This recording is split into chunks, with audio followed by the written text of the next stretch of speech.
Hello అందరికీ welcome back to my channel. ఈరోజు శనగపిండితో మురుకులు చేసేద్దాం రండి.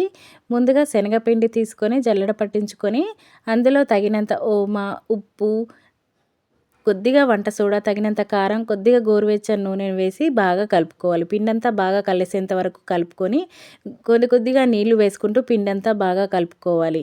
పిండంతా ఈ విధంగా ముద్ద వచ్చేంత వరకు కలుపుకొని పక్కన పెట్టుకోవాలి. మనం మురుకుల పాత్ర తీసుకొని అది మనం మురుకులు ఏ షేప్లో కావాలంటే ఆ షేప్లో ఒత్తుకోవచ్చు. నేను మూడు రంధ్రాలున్న దాన్ని తీసుకున్నానండి. డీప్ ఫ్రై కోసం ఆయిల్ పెట్టి వేడెక్కిన తర్వాత మనం తీసుకున్న మురుకుల పాత్రలో నుంచి మురుకులు ఒత్తుకుంటూ ఈ విధంగా ఒత్తుకొని ఫ్రై చేసుకోవాలి.